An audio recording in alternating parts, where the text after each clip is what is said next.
as his mother's icy words pierced the Christmas air. "Blood is thicker than water, dear. You'll understand one day. I realized this wasn't just coldness, it was cruelty." But the day she sneered, "Planning to go to college? How ambitious for someone like you," I knew it was war. I remember the first time I saw him just as clearly as I remember the first time I met her, his mother. We were both 13, awkward in our own ways, but there was something about him that drew me in. It wasn't just a teenage crush, it felt like something more, something deeper. And as our relationship grew, so did my encounters with his family, particularly with his mother. My initial interactions with her were cordial, albeit somewhat cold. I was young, naive, and eager to be accepted. I remember how she would subtly direct me out of family photos during Christmas, saying things like, "Oh dear, this is just for immediate family. Maybe you could help with setting the table." I didn't think much of it at first. I thought maybe this was just how families were, having grown up in a less formal environment myself. But as time went on, these small acts of exclusion became more frequent. I would be gently ushered away under some pretense or another when it came to family games or discussions. "Why don't you take a break, dear? We're just having a little family catch-up," she would say, her tone polite yet firm. At first, I thought I was being overly sensitive, reading too much into harmless comments. But the pattern was undeniable. It wasn't just about being left out of pictures or games. It was the way she would talk about their family, her family, emphasizing the word as if to remind me that I was not a part of it. Her remarks were never overtly hostile, always wrapped in a veneer of politeness. Yet, the message was clear. I was an outsider. I tried to talk to my boyfriend about it, but he always brushed it off. "That's just how she is," he would say. But I couldn't shake the feeling that there was something more to her behavior. It was as if she saw me as a threat, an unwelcome intruder in her carefully curated family life. What made it all the more confusing was her reputation within the family. She had fought with nearly every relative on her husband's side, cutting ties and burning bridges with a startling ease. I often wondered what had caused such rifts, what words had been said to create such chasms. But I never dared to ask. It was a strange situation to be in, feeling both a part of something special with my boyfriend and yet so distinctly apart from a key aspect of his life. As we grew older, our relationship strengthening with each passing year, the divide between me and his family, or rather his mother, only seemed to widen. But I held on to the hope that one day things would change, that I would be seen as more than just an outsider looking in. The chill of the winter air was nothing compared to the coldness I felt in her living room. Christmas was around the corner, and the house was draped in festive lights, the tree twinkling in the corner. Yet, the warmth of the season seemed to bypass her heart. "You know, dear, it's always nice to see young love. But remember, things change," she said one evening, her voice laced with a deceptive sweetness as she handed me a cup of hot cocoa. The words hung in the air, a veiled warning wrapped in a grandmotherly tone. I remember looking over at my boyfriend, seeking reassurance. But he was engrossed in conversation with his father, laughing at some joke. I felt a pang of isolation, a silent scream in a room full of voices. "Change can be good," I replied, trying to keep my voice steady. "It brings new opportunities." She smiled, but it didn't reach her eyes. "Indeed, it does. But family always remains. Blood is thicker than water, after all." The way she stressed family made my stomach knot. It was a barrier, a line drawn in the sand that I couldn't cross. Days turned into months, and every family gathering felt like navigating a minefield. The subtle jabs continued, each one a reminder of my outsider's status. "Would you mind helping with the dishes, dear? We're just going to have some family time," she'd say, her words a velvet knife. I would retreat to the kitchen, the sound of their laughter a distant echo, and I'd wonder what I was doing wrong. Why couldn't I be a part of that laughter? Was it so hard for her to accept me? My boyfriend's obliviousness to the situation only added to the weight of my solitude. I loved him, but in moments like these, I felt miles apart from him. It was as if he lived in a different reality, one where his mother's barbs were just harmless comments. One evening, as we sat down for dinner, she turned to me with a calculated casualness. "So have you thought about what you'll do after high school? It's important to have a plan, especially when you're, well, not from a well-off family. I felt my cheeks burn, the sting of her words sharper than any physical blow. I have, I replied, trying to mask my hurt. I'm planning to go to college. I want to study psychology. Psychology? She raised an eyebrow. Interesting choice for someone who struggles to understand basic family dynamics. My fork clattered against my plate. I looked up, meeting her gaze. There was no mistaking the message now. She didn't see me as worthy, not of her family, and certainly not of her son. It was in that moment, under the harsh glare of the dining room light, that I realized this was more than just a series of misunderstandings. This was a deliberate campaign to undermine me, to make me feel small and unwelcome. And for the first time, I began to question whether I could ever truly be a part of the family I so desperately wanted to belong to. The tension in the air was palpable as the holiday season approached. Christmas, a time for joy and family, had become a battleground of unspoken words and hidden resentments. My boyfriend and I were caught in a delicate balancing act, trying to divide our time between my family and his. But this year, the scales tipped dangerously. I think we should spend Christmas morning with my family and then the afternoon and evening with yours, my boyfriend suggested, his voice hesitant, as if walking on thin ice. I nodded, appreciating his attempt at fairness, but dreading the inevitable reaction from his mother. Sounds like a plan, but let's brace ourselves for the storm. The storm came, as expected, but not in the form I anticipated.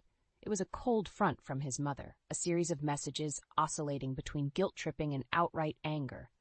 She couldn't fathom why we would choose to spend more time with my family, implying a lack of loyalty on our part.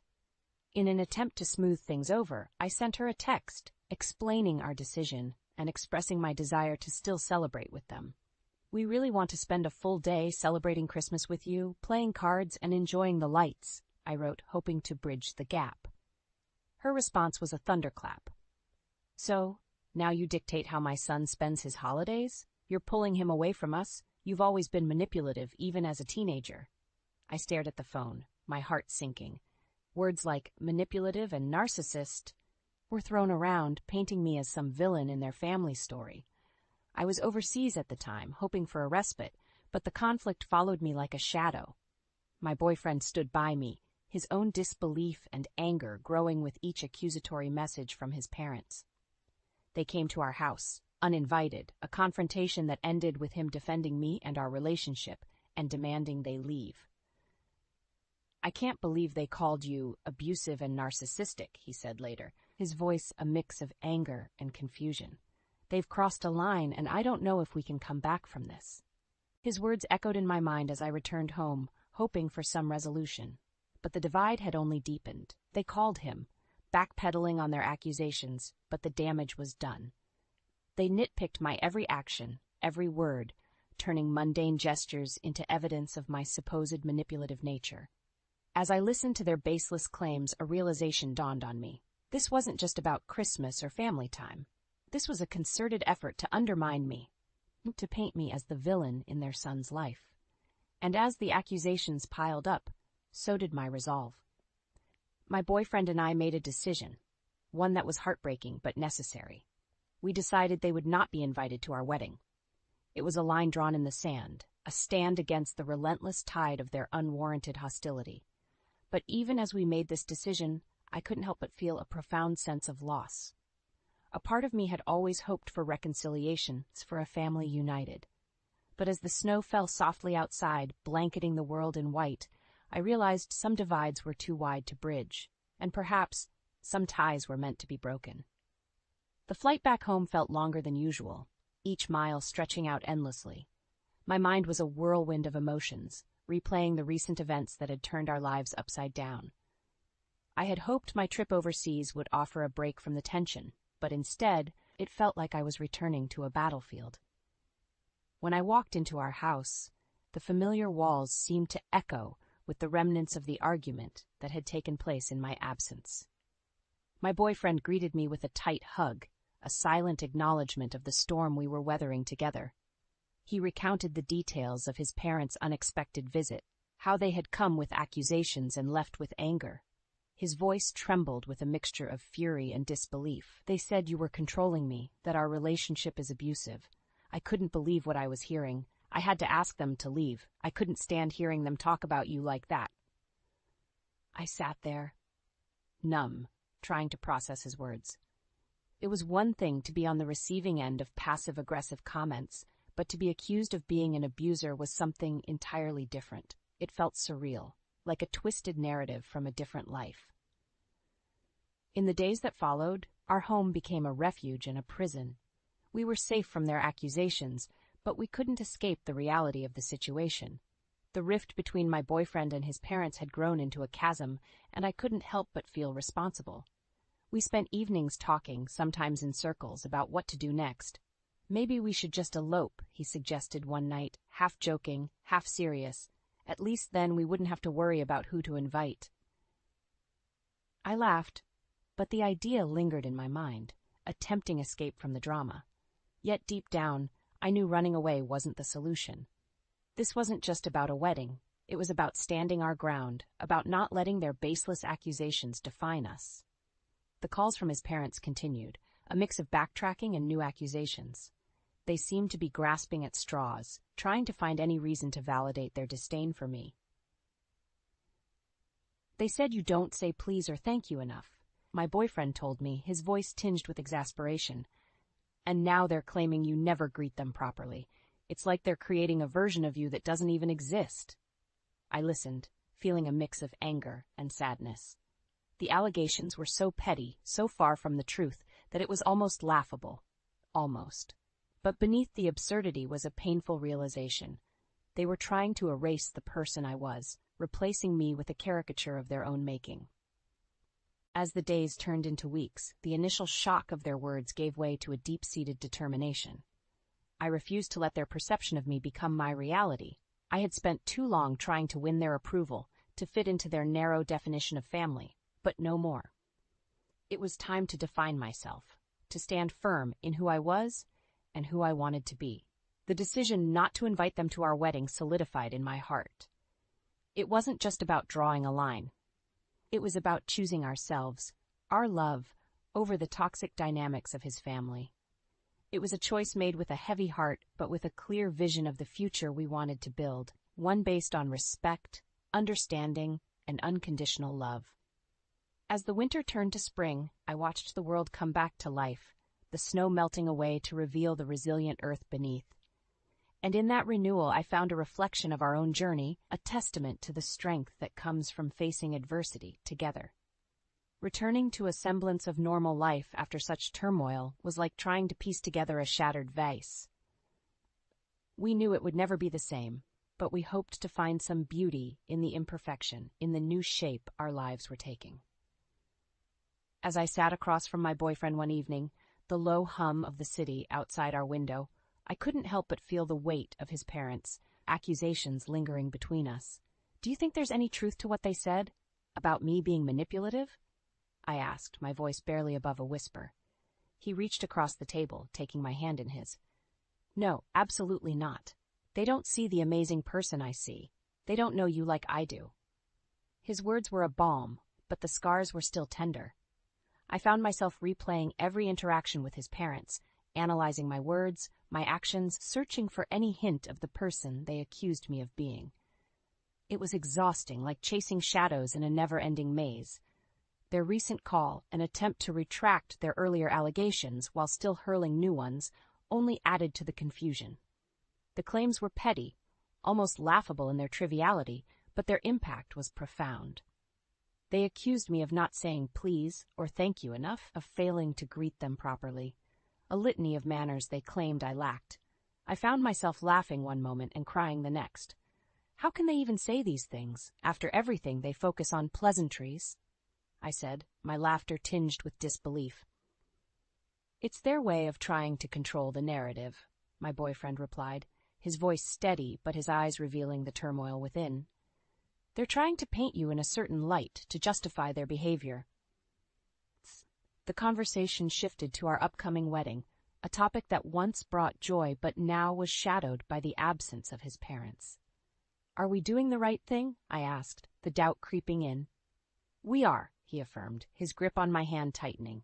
This is about us, our love, our future, not their prejudices. In the weeks that followed, we focused on planning our wedding, a celebration of our journey and the life we were building together.